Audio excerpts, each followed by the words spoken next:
सिद्धिभ्यः ॐ नमः सिद्धिभ्यः ॐ नमः सिद्धिभ्यः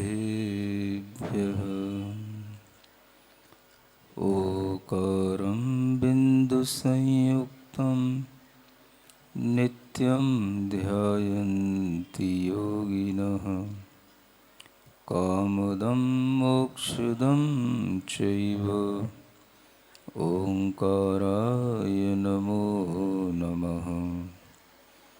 अरहमित्यक्षरं ब्रह्म वाचकं परमेष्ठिनः सिद्धचक्रस्य सद्बीजं सर्वतः प्रणमाम्यहम्। त्वयाधिमन ब्रह्म प्रणधिमनसा जन्मनिगलं समूलमुनिरभिन्नं त्वमसि विदुषां मोक्षपदवी। त्वयि ज्ञानज्योतिर्विभवकिरणैर्भाति भगवन् न भुवन खद्योता इव शुचिरिवावन्।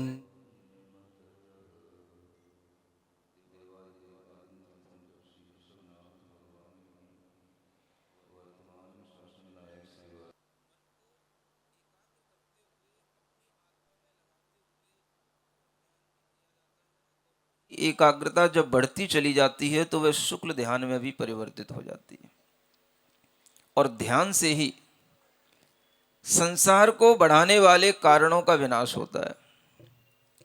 ध्यान से ही मोक्ष की प्राप्ति होती है। ऐसा ध्यान भगवान ने किया तो आपके लिए ये कहना पड़ा, हे भगवान, कि इस संसार में आप ही लोगों के लिए मोक्ष की पदवी है, आप ही मोक्ष स्वरूप हैं। आपके बिना इस संसार में कोई भी मोक्ष का मार्ग बताने वाला नहीं है। आप लोग दुनिया में रहते हुए सभी काम करते हैं और सभी तरह के विचार भी रखते हैं, लेकिन धर्म ध्यान करने का विचार आ जाना ये अपने आप में सर्वश्रेष्ठ विचार कहलाता है। कौन सा ध्यान? धर्म ध्यान। धर्म के साथ में ध्यान होता रहे और ध्यान के साथ में धर्म होता रहे।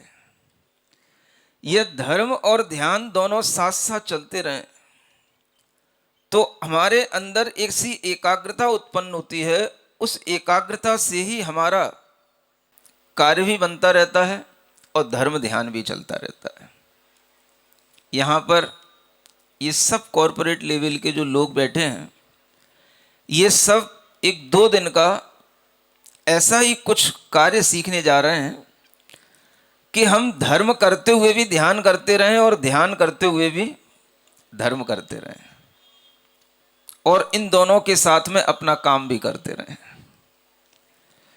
और ये पॉसिबल होता है जब हम उद्देश्य अच्छा बना लेते हैं। अपने उद्देश्य के अनुसार ही हमारे विचार बनते हैं और उन विचारों के अनुसार ही हमारे अच्छे कार्य होते हैं। अगर आपका उद्देश्य अच्छा है तो विचार अच्छे होंगे, विचार अच्छा है तो आपके कार्य भी अच्छे होंगे। और जहाँ ये तीनों चीज़ें अच्छी होती हैं, बस उसी का नाम धर्म होता है। धर्म कोई अलग से करने की चीज़ नहीं होती, और जो अलग से करते हैं वो कभी धर्म कर भी नहीं पाते।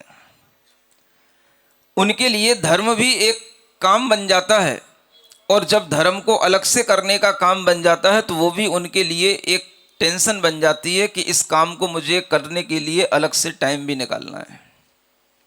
और अगर वो उसी काम में ज़्यादा लग जाते हैं तो फिर अहंकारी भी बन जाते हैं। इसलिए धर्म अलग से करने की चीज़ नहीं होती। धर्म को हमेशा अपने उद्देश्यों के साथ अगर हम जोड़ लें और उस उद्देश्य के साथ में हमारे विचार जुड़ जाएं और विचार के साथ में हमारे कार्य जुड़ जाएं, तो तीनों चीज़ें हमारी अगर अच्छी होंगी तो धर्म अपने आप चलता रहता है। हमारा पर्पस शुड बी बेस्ट।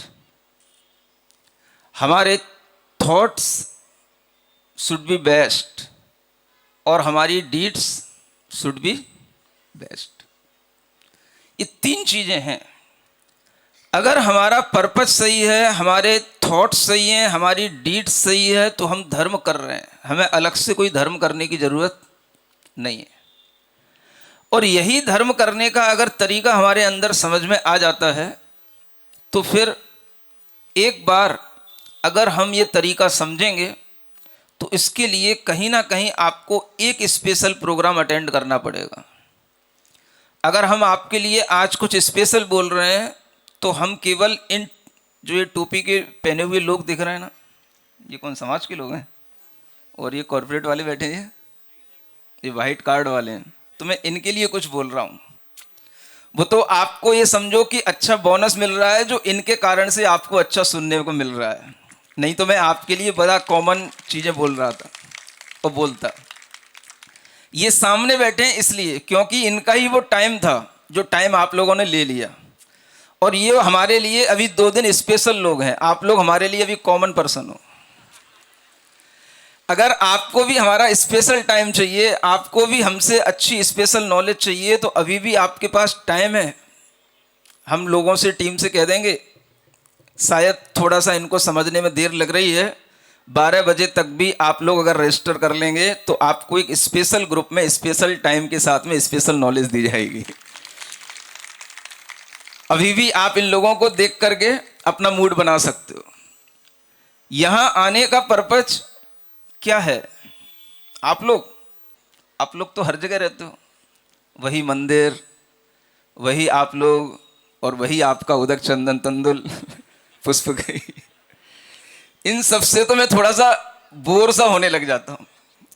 इसलिए मुझे अगर थोड़ा सा कुछ एंथू आता है, कुछ अच्छा देख करके अच्छा करने के लिए, तो इसी तरह के लोगों के साथ में बैठ करके कुछ स्पेशल टाइम देने का भाव बनता है।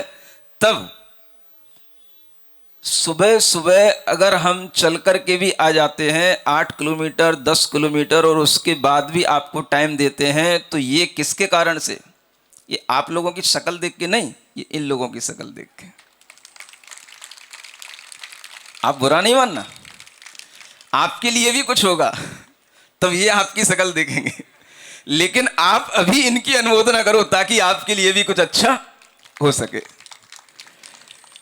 कुछ स्पेशल जो चीजें होती हैं वो एक स्पेशल इन्वायरमेंट में ही होती हैं, और उसके साथ ही हम कुछ स्पेशल नॉलेज के साथ स्पेशल कुछ फीलिंग अपने अंदर ला पाते हैं। और इसीलिए हमें चीजें सीखना चाहिए कि हम केवल वही चीज सीखते हैं जो सिर्फ हमें दिखाई देती है, जो कॉमनली चलती रहती है, और जिसके माध्यम से हमें कभी कभी लगता है कि हम कुछ सही कर भी रहे हैं या नहीं भी कर रहे हैं। इसलिए आचार्यों ने यही कहा, धीमान बनो, बुद्धिमान बनो।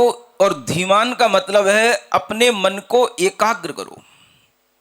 भगवान ने भी धीमन बनकर क्या किया? त्वया धीमन ब्रह्म प्रणधि मनसा।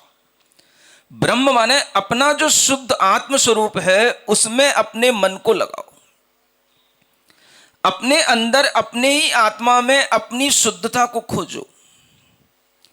अपने आत्म स्वरूप को ही शुद्ध मान करके उसमें अपने मन को एकाग्र करके अपनी बुद्धि को उसी में जोड़ो, तो आप भी धीमान बन जाएंगे, बुद्धिमान बन जाएंगे। और ये बुद्धिमत्ता इसी तरह के ध्यान से, एकाग्रता से आती है, और यह एकाग्रता ही हमारे दुखों का क्षय करने वाली होती है। कभी भी हमारे कष्ट अगर दूर होंगे तो हमारे कर्म क्षय से होंगे, और कर्म क्षय अगर सबसे अच्छा होता है तो वह ध्यान से होता है, चित्त की एकाग्रता से होता है, धर्म ध्यान करने से होता है। तो वह कर्म का क्षय करने से ही हमारी प्योरिटी बढ़ेगी, हमारे इंटेंशन क्लियर होंगे, हमारे थॉट्स की प्योरिटी भी उस ध्यान से ही आएगी। और जब थॉट्स में प्योरिटी आएगी तभी आपकी एक्टिविटी, चाहे वो मन संबंधी हो, वचन संबंधी हो, काय संबंधी हो, उसमें प्योरिटी आएगी, तो वह इसी प्रकार के ध्यान के अभ्यास से आएगी। ये कार्य आप लोग जब करना सीख लेते हैं तो आपको इन चीजों की इंपॉर्टेंस समझ में आने लग जाती है। और व्यक्ति के लिए यही चीज आवश्यक होती है कि वह अच्छे विचारों के साथ में अच्छे कार्य को करते हुए जब आगे बढ़ेगा तो उसे नाम भी मिलेगा, अच्छा काम भी मिलेगा और उसके कामों से दूसरे का काम भी बनेगा। आप सबको भी यही चाहिए पड़ता है, अच्छी पोजीशन चाहिए और ऐसी पोजीशन चाहिए जिसमें अच्छा नाम भी हो और अच्छा काम भी हो। एक नाम तो वह होता है जो हमारे माता पिता हमको दे देते हैं, सुनते हो कि नहीं? एक नाम वह होता है जो हमारे माता पिता हमें दे देते हैं। एक नाम वह होता है जो दूसरे लोग उस नाम से हमें बुलाते हैं। कौन दूसरे लोग? जब आपके आसपास रहने वाले दूसरे लोग आपके लिए कुछ और रूप में देखते हैं, आपके कुछ काम को देखते हैं, तो वह आपको कुछ और नाम से भी बुलाते हैं। वो दूसरा नाम होता है। और तीसरा नाम वह होता है जब हम अपना काम छोड़ करके यहां चले जाते हैं और फिर भी हमारा नाम चलता रहता है। सुनते हो? नाम कमाना है ना, सबको कमाना है, कमाओ। कौन सा नाम कमाना है? माता पिता ने जो नाम दिया है उससे काम चल जाएगा? दूसरे लोग आपको किसी भी नाम से पुकारें, आपके ऑफिस में, आपके घर में, उससे भी कितना काम चलेगा? और तीसरा नाम कौन सा? जो जाने के बाद भी बना रहता है और जिससे हमारा काम जो हम छोड़ करके चले जाते हैं वो जो नाम चलता रहता है। ऐसा नाम कमाने की अगर आप भावना करो तो आपका जीवन भी उन्नत बन सकता है।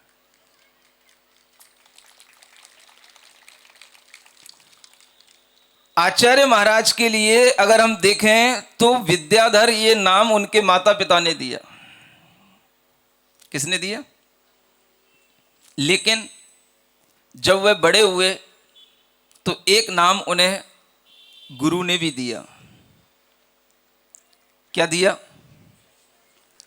और वह एक नाम प्राप्त करने के बाद भी आज अगर चले भी गए तो इतना अपना नाम छोड़ करके चले गए कि आज उनका नाम आज भी संत शिरोमणि के नाम से आज भी जाना जाता है। ये नाम उन्होंने अपने काम से लिया। सुनते हो ना आप लोग? Good purpose, good thoughts and good deeds are my best friends, इसीलिए कहा जाता है। अगर हमारे जीवन में अच्छे उद्देश्य होते हैं तो हमारा नाम और काम सब कुछ अच्छा होता चला जाता है। इधर आप जो भी काम कर रहे हैं वो काम आपके लिए उद्देश्य क्या है, अगर आप देखेंगे तो आपको लगेगा कि इसमें मेरा कोई हितकारी उद्देश्य नहीं है। और आप किसी भी उद्देश्य की पूर्ति किसी भी कॉरपोरेट में अपना किसी भी तरीके से इन्वॉल्वमेंट दे करके या कंट्रीब्यूशन दे करके भी उसकी हित की पूर्ति नहीं कर सकते। आपको किसी के काम का कोई हिस्सा बनना पड़ता है। आप ये भी विचार कर सकते हैं कि हमें अपने जीवन में कुछ ऐसा उद्देश्य बनाना है जिससे कि हम अपने लिए भी अच्छा काम करें और दूसरे के लिए भी अच्छा काम करके जाएं। और वह काम अगर हमारे जीवन में होगा तो वह अच्छे उद्देश्यों के साथ ही हो सकता है। तो आप बार बार इस बात पर विचार करें कि हमारा उद्देश्य क्या है। किसी भी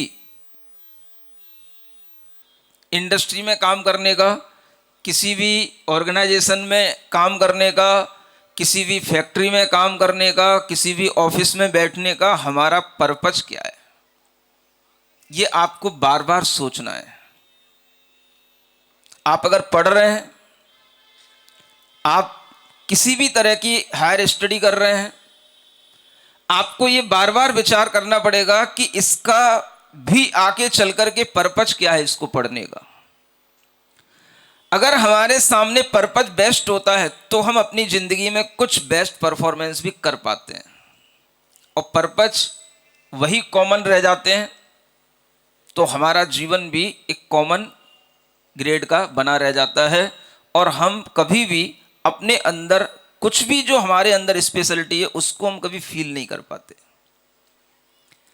तो जीवन में जब भी हमारा अच्छा विकास होता है वो हमारे अच्छे उद्देश्यों के साथ होता है, और वह उद्देश्य अगर हमारे विचारों में निरंतर घुले रहते हैं तो हमारा काम चाहे कुछ हो या ना हो, हम कुछ करें या ना करें, उद्देश्य अच्छा है तो हम आगे बढ़ते रहते हैं। आप देखो जो भी बड़े लोग होते हैं जिनका नाम आज किसी भी रूप में माना जाता है, जाना जाता है, इन लोगों ने अपने जीवन में क्या किया? कौन सी ये बहुत बड़े बड़े ऑर्गेनाइजेशन के कोई एचआर थे कि कोई ये बहुत बड़े बड़े ऑर्गेनाइजेशन को इन्होंने शुरू करके छोड़ दिया? क्या थे ये लोग? मानो हम भगवान महावीर स्वामी का नाम लेते हैं कि नहीं? आपको पता है ना, भगवान महावीर स्वामी का नाम जगत में प्रसिद्ध है। उन्होंने क्या काम किया? कभी विचार करते हो? मानो आप श्री राम का नाम लेते हो, भगवान श्री राम का नाम लेते हो, उन्होंने अपने जीवन में कौन से काम किए?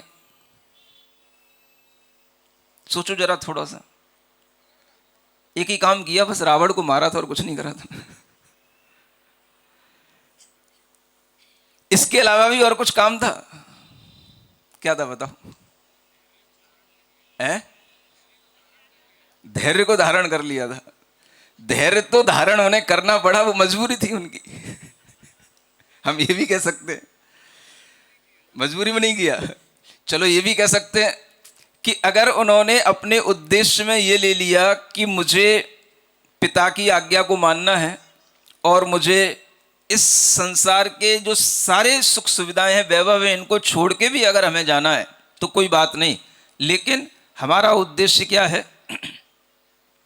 उद्देश्य क्या है?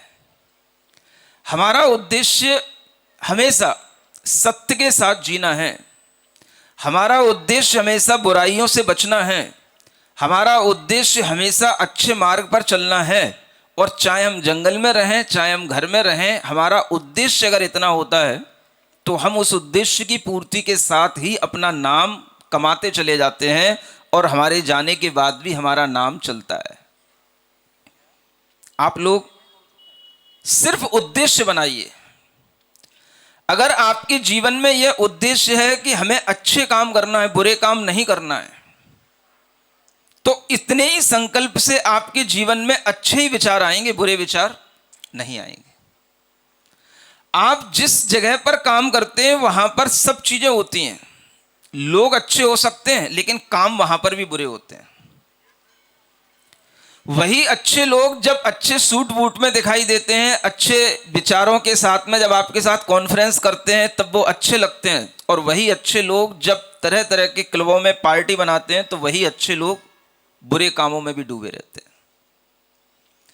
आप देखें कि आपके आसपास का जो एनवायरनमेंट है वो सब तरह का है। आपको अगर 8 से 10 रात में किसी क्लब में जाना है, पार्टी ज्वाइन करना है, तो आप वो भी कर सकते हो। रात में 12 बजे तक आप किन्हीं भी क्लबों में किसी भी तरह का डांस, म्यूजिक, इन सबके साथ में भी अपना एंजॉय कर सकते हो।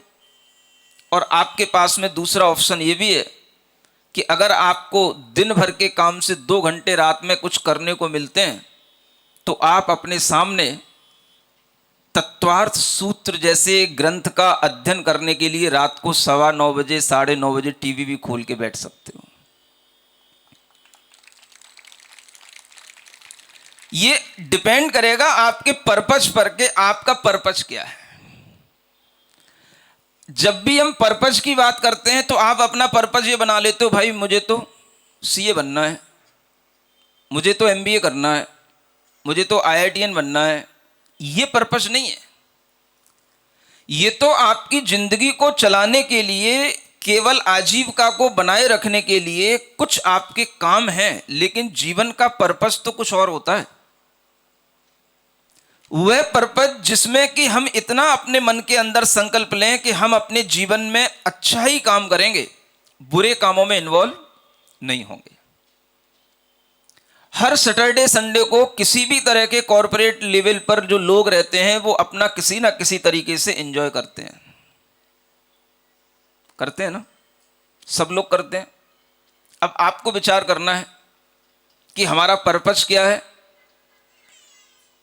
ये हमारी जो थिंकिंग है ये हमारे अच्छे उद्देश्यों के साथ जुड़ रही है या हमें अपने आप को इससे बचाना है।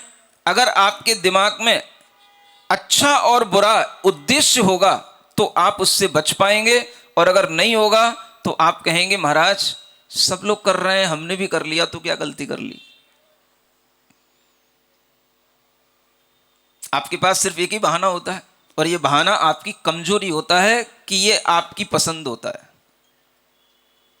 बोलो, ये बहाना आपकी पसंद नहीं है, ये बहाना आपकी कमजोरी है।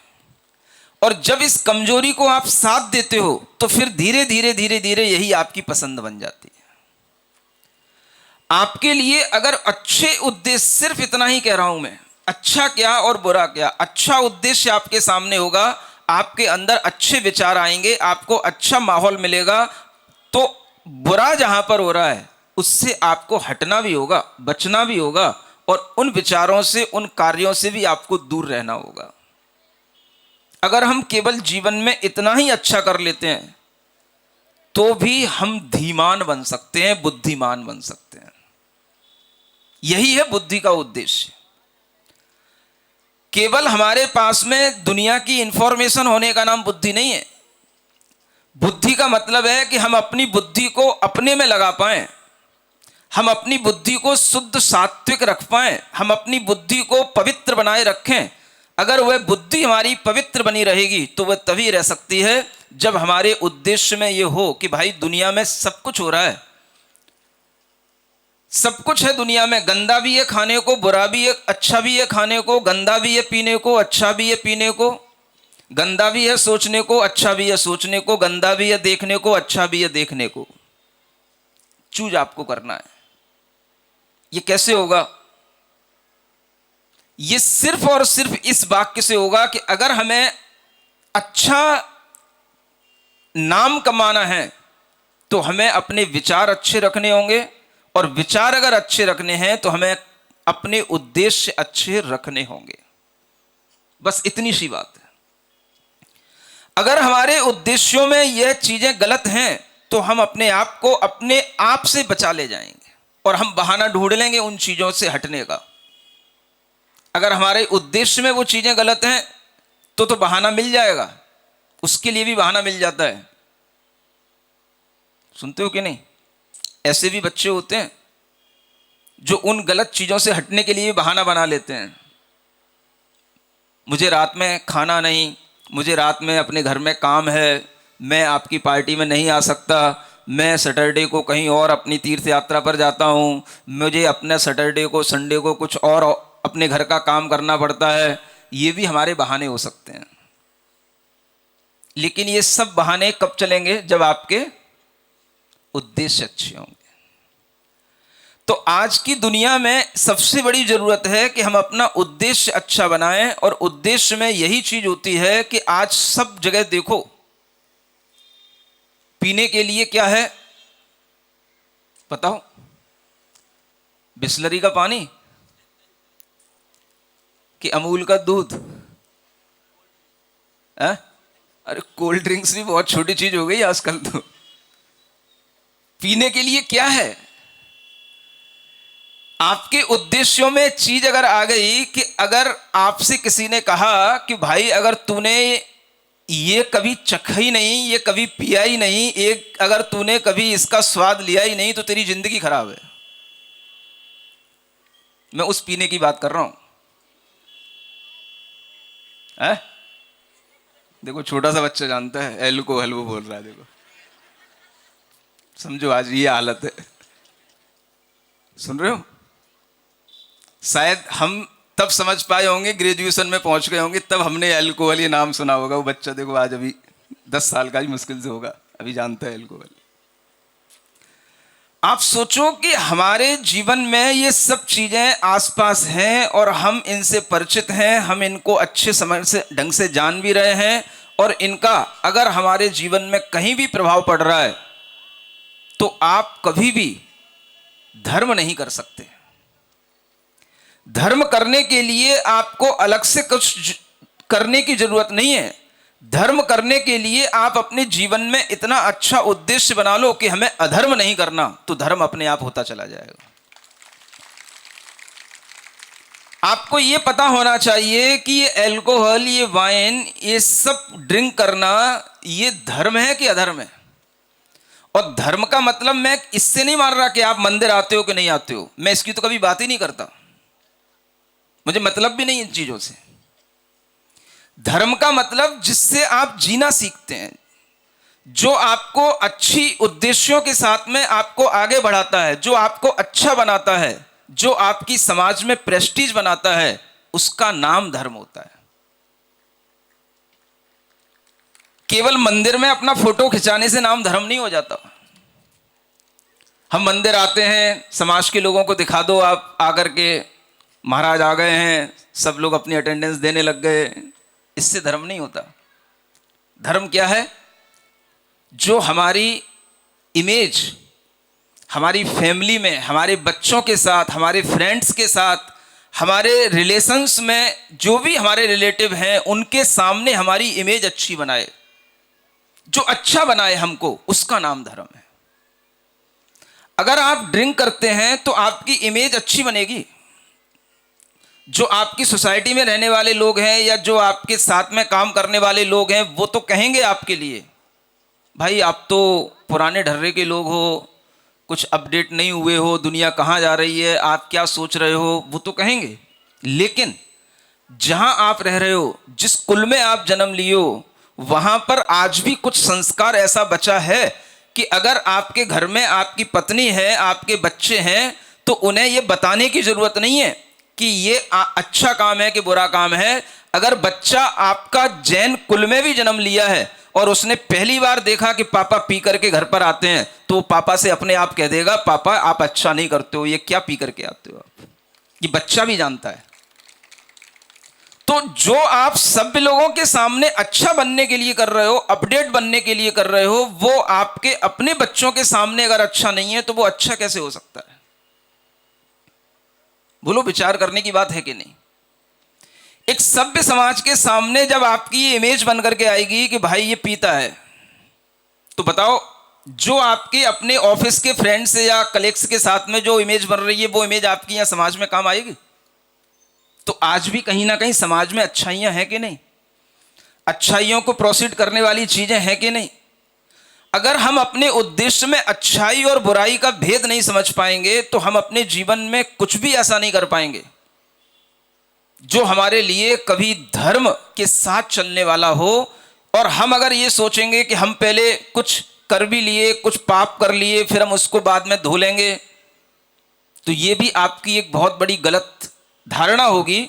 अगर हम जानबूझ करके पाप करते हैं, जानबूझ करके अगर हम किसी अधर्म में से जुड़ते हैं, तो वो हमें और ज्यादा पाप देने वाला होता है, पाप का बंद कराने वाला होता है, बजाय इसके कि हमें पता नहीं था, हो गया।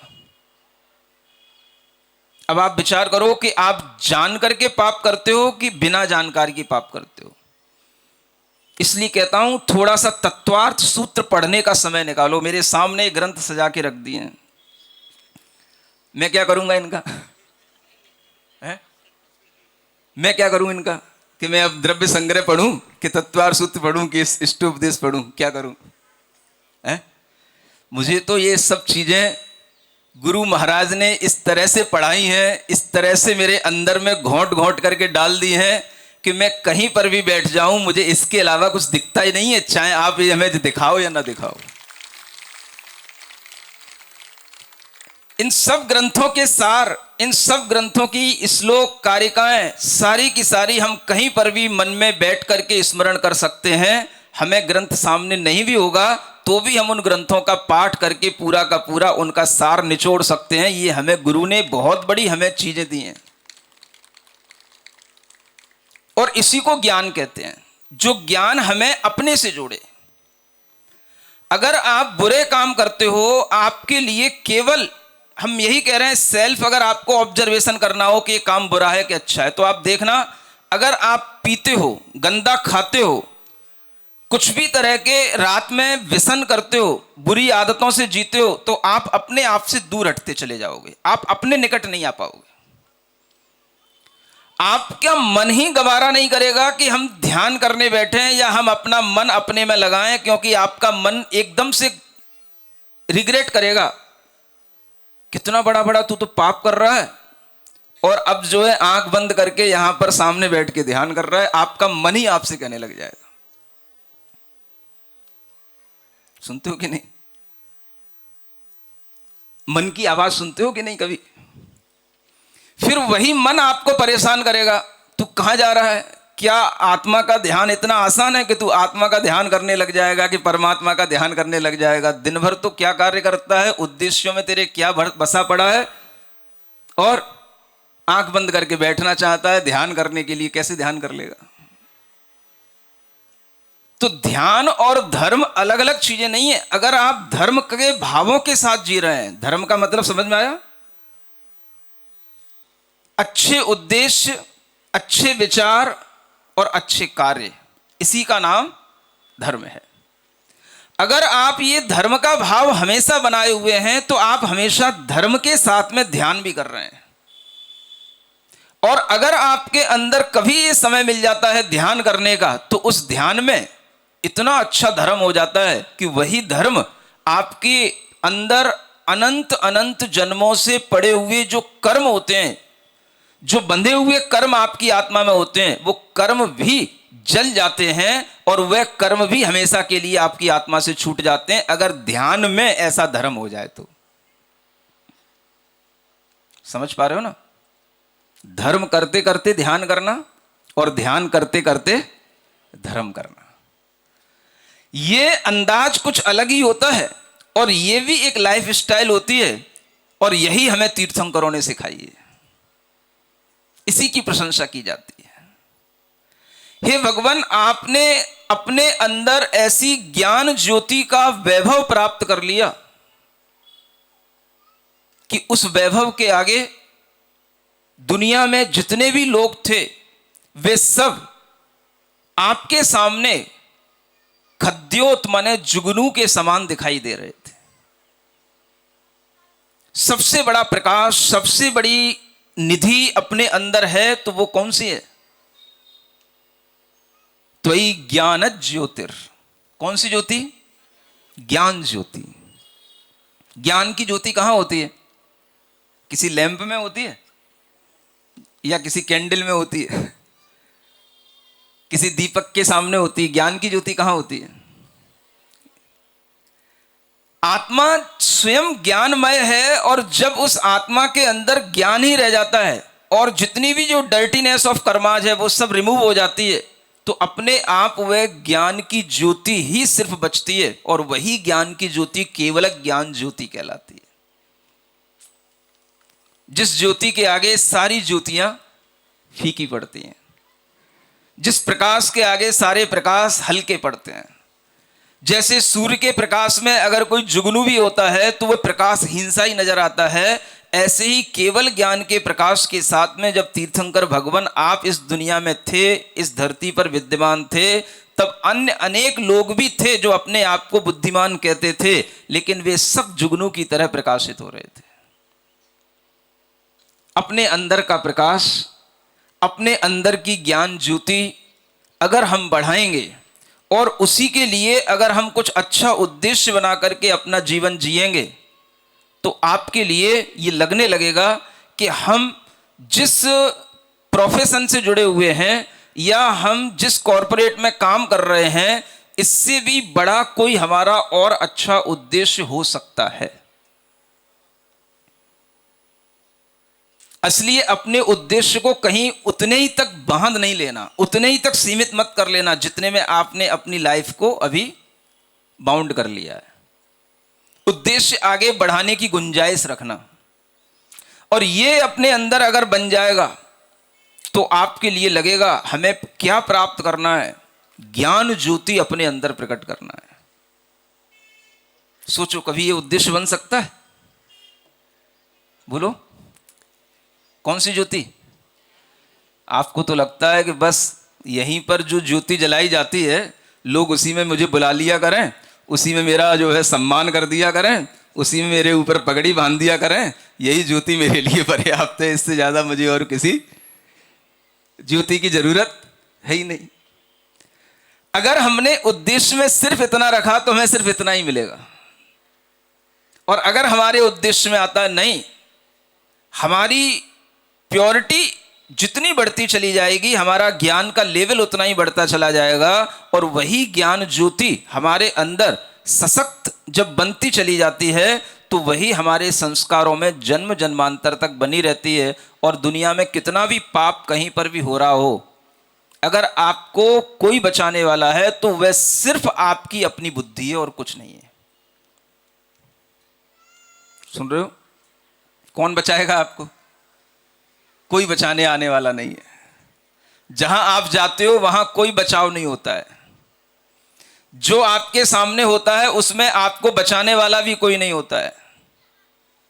आपको अगर कोई बचा सकता है तो सिर्फ आपकी बुद्धि, आपके अच्छे उद्देश्य, आपके अच्छे संकल्प। ये चलन जो जैन समाज के अंदर भी इसका प्रभाव आने लगा। किसका? बिना पिए जिंदगी का मजा क्या, बिना क्लबों में नाचे जिंदगी का मजा क्या, बिना नॉनवेज खाए जिंदगी का मजा क्या। ये मजा अगर आपने आज ले भी लिया तो इसकी सजा कितनी बड़ी होगी ये भगवान जानते हैं अपने केवल ज्ञान की ज्योति में, आपको दिखाई नहीं दे रहा। और फिर जब इसकी सजा मिलती है तो फिर उस समय पर हमारे पास में उस सजा को काटने के लिए भी ज्ञान नहीं होता है। वो सजा पूरी की पूरी भुगतनी पड़ती है।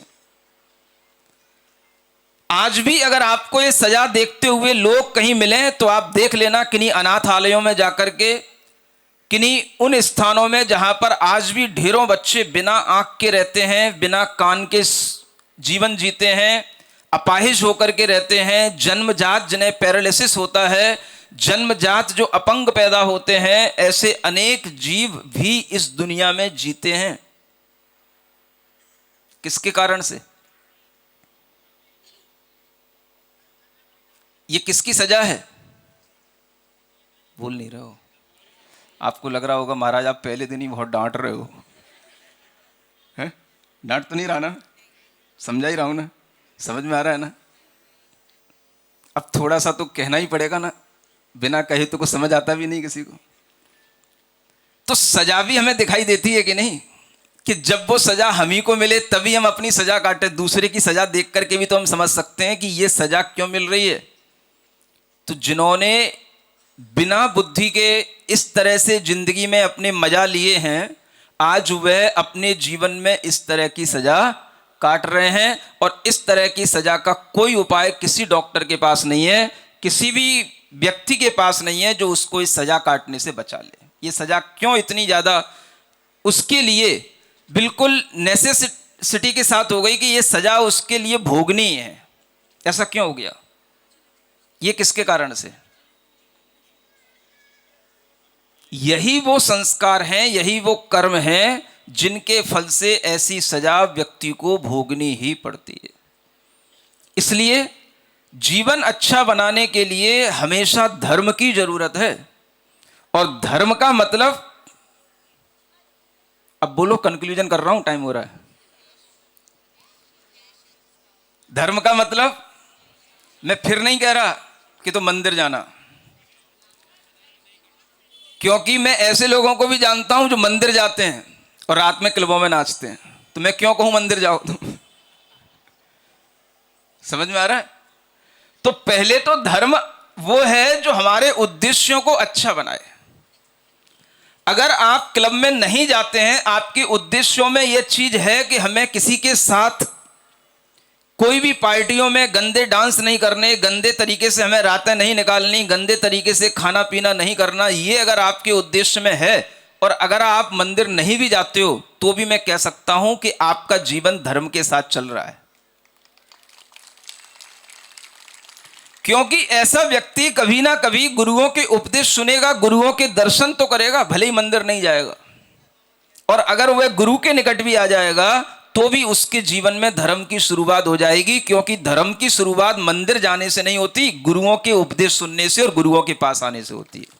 ये भी सीखना पड़ेगा आपको। सुनते हो कि नहीं? इसीलिए तो बैठे महाराज।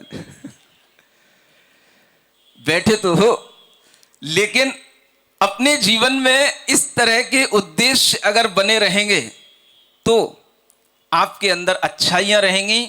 और जब जीवन में अच्छाइयां होती हैं, हर घर के अंदर वो अच्छाई होती है, तो अपने आप मुनि महाराजों का, साधु संतों का समागम आपको अपने आप मिलता है। बुलाने से और प्रार्थना करने से कुछ नहीं होता है। महाराज के कदम, साधुओं के कदम अपने आप आपकी तरफ आने लग जाते हैं। ये सिर्फ और सिर्फ आपके अंदर जो अच्छाइयां होती हैं उसके कारण से आते हैं। सुन रहे हो? 43 क्या है? सेक्टर 43 DLF 43 इस 7 नंबर होता है। समझ में आ रहा है? और 7 नंबर जो होता है वो अपने आप में एक आत्म शांति का नंबर होता है। अगर आपकी डेट ऑफ बर्थ में भी कहीं 7 नंबर आ रहा हो तो आप समझना कि आप कभी ना कभी भीतर अपनी आत्म शांति की खोज में चल सकते हैं। आपके अंदर कभी ना कभी यह भाव आ सकता है कि मुझे पापों से बचना है। कोई भी आपके लिए कितनी भी परेशानी पैदा करे तो भी आप ये विचार कर सकते हो कि मुझे इन चीजों से कोई मतलब नहीं, मुझे तो अपने रास्ते पर चलना है। आप अपनी आत्म शांति की ओर आ सकते हो। ये 7 नंबर ये बताता है। सुन रहे हो? इसलिए भले ही आपकी डेट ऑफ बर्थ में 7 नंबर नहीं हो, लेकिन अगर आप 43 इस सेक्टर में रह रहे हो तो भी ये 7 नंबर आप पे इंपैक्ट करेगा।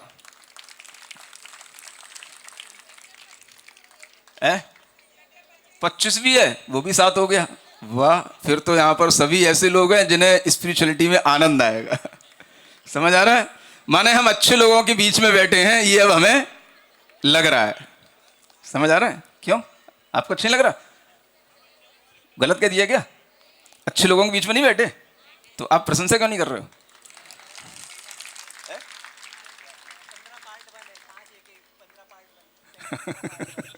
अब गणित लगाना लोगों ने शुरू कर दिया। 15 पार्ट 1 5 1 1 वो भी ठीक है।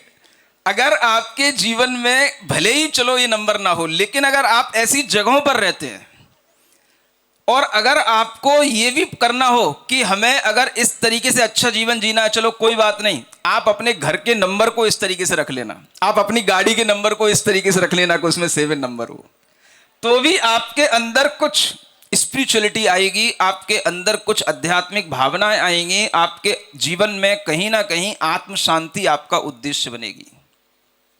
सुन रहे हो? और अगर कुछ ना हो तो इसी 43 या 52 25 जो भी ये कॉलोनियां हैं, सेक्टर हैं, इन्हीं में अपना निवास बना लेना, क्योंकि इन्हीं में जब आप रहोगे तो आपको अपने आप ऐसे ही साधु संतों का समागम मिलेगा, तो आपके माइंड में चेंज अपने आप इस तरीके से आने ही लग जाएगा। अच्छी बात है ना? तो आप किसी भी तरह से अपनी तैयारियां करो। वो सब तैयारियां जीवन में किस लिए होनी चाहिए? अच्छे उद्देश्यों की पूर्ति करने के लिए होनी चाहिए। इसलिए अच्छाइयों को अच्छाइयां समझो। अगर आप बुराइयों को अच्छाई समझने लग जाओगे तो बस यहीं से आपका जीवन नरक में जाने की तैयारी करने लग जाएगा। इससे हमेशा डरना है। इसलिए अपने जीवन में जो भी हम देखें करें, लेकिन उसके बाद में हमें पश्चाताप हो भी जाए कि हम अपने आप को इस बुराई से अगर किसी भी कारण से उसमें हम इन्वॉल्व भी कर दिए तो हम बचा भी लें। ये हमारे अंदर अगर ज्ञान आ जाता है तो ऐसे भगवान जो बुद्धिमान थे, जिन्होंने अपनी बुद्धि को ही अपनी आत्मबुद्धि में लगाया, ऐसे भगवान की स्तुति करने से ही ये ज्ञान आता है। और इन स्तुतियों के स्वर अगर हमें किन्हीं उपदेशों से सुनने को मिल जाते हैं तो भी हमारे अंदर अच्छा ज्ञान आने लग जाता है। आप सभी लोग इसी तरह से धीमान बने, जैसे अभी आप धीमान बने बैठे हैं, श्रीमान होते तो अभी तक उठ उठ कर चलने लग जाते, आप धीमान हैं इसलिए यहाँ पर बैठे हैं। श्रीमान से ज़्यादा महत्वपूर्ण क्या है? धीमान। सुन रहे हो? अब आगे मैं थोड़ा सा इस बात पर कहीं ना कहीं विचार करूं, आप भी करना, कि हम अपने नाम के आगे श्रीमान तो लगाते हैं, लेकिन अब हमें अपने नाम के आगे क्या लगाना है? धीमान। सुन रहे हो? कौन कौन लोग एग्री होंगे? लगा दोगे? ठीक है। अब मैं आपसे अपना नाम पूछूं तो क्या बोलोगे? धीमान निधान जैन। चलेगा? समझ आ रहा है ना? और अगर सबसे अच्छा हो, ये श्रीमान और श्रीमती तो हम समझते हैं आफ्टर मैरिज होता है, नहीं समझ में आया? उससे पहले तो कुछ नहीं होता है। तो उससे पहले तो आप धीमान लगाओ कम से कम, उससे पहले तो बुद्धिमान बने रहो। जब तक बुद्धिमान अरे यार क्यों हंस गए? जब तक किसी के चक्कर में बुद्धू नहीं बनते, उससे पहले तो बुद्धिमान बने रहो। तो वह बुद्धिमान तभी बने रह सकते हो जब आप अपने नाम के आगे क्या लगाओ? हाँ, तो इतनी भी कोशिश की जा सकती है, जब तक बच्चा क्या करना, हाँ, किसी के चक्कर में बुद्धू ना बन जाए, उससे पहले उसके नाम के आगे क्या लगाना? धीमान। ठीक है ना? तो यही नमीनाथ भगवान की अच्छी स्तुति होगी। ओम अरहम ओम अरहम ओम अरहम बोल, ओम अरहम। चलो 5 क्लैपिंग्स है ना? पहली क्लैपिंग ओम अरहम ओम अरहम। सभी कार्य की सिद्धि से तू पहले इसको बोल, सभी कार्य की। ओम अरहम नमः ओम। दूसरी क्लैपिंग अरहम नमः ओम अरहम नमः ओम अरहम नमः ओम अरहम नमः ओम अरहम नमः ओम। तीसरी क्लैपिंग अपनी हथेलियों के ऊपर जो ये पर्वत बने हुए हैं इनको ठोकना आपस में। ओम अरहम। सभी कार्य की सिद्धि से तू, जिसने भी यह मंत्र पढ़ा दुख सारा ही दूर किया, जिसने भी इसको ध्याया सुख का पारावार लिया, सुख का। और चौथी क्लैपिंग अपनी हथेली के निचले पोर्शन को ठोकना, साइड के पोर्शन को ठोकना। जिसने भी यह मंत्र पढ़ा दुख सारा ही दूर किया, जिसने भी इसको ध्याया सुख का पारावार लिया, सुख का। इसकी महिमा इसकी शक्ति नहीं सका कोई तोल, ओम अरहम। और पांचवी ओम अरहम ओम अरहम ओम अरहम बोल, सभी कार्य की सिद्धि से तू। ओम अरहम नमः ओम अरहम नमः ओम अरहम नमः ओम। आप सभी लोग जो यहाँ पर आपको 2 कार्यक्रम दिए गए हैं, उनमें एक तो कॉरपोरेट रिट्रीट जो आज 12 बजे से शुरू होने वाला है, उसमें भी जो लोग एंट्री लेना चाहें तो अभी भी 12 बजे तक ले सकते हैं। और जो बच्चों का कार्यक्रम था, वो जो 2 दिन का कार्यक्रम था, वो 1 दिन का कार्यक्रम रखा गया है, जो यूथ स्पेशल कार्यक्रम है ना, 13 to 30 ईयर्स के लोगों के लिए।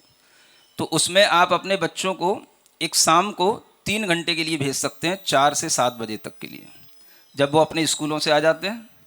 और उसके बाद में स्कूल कॉलेज से आने के बाद भी वह शाम को 4 बजे से 7 बजे तक 3 घंटे अगर हमारे पास रहेंगे तो हम उन्हें कुछ ना कुछ सिखाने की कोशिश करेंगे और उन्हें हर तरह का कुछ एंजॉय भी कराना सिखाएंगे और अच्छी उनसे कुछ बातचीत भी करेंगे। अगर अच्छी संख्या में लोग उपस्थित होंगे तो आपके बच्चों के लिए भी ये थोड़े से समय में एक अच्छा कार्यक्रम हो जाएगा।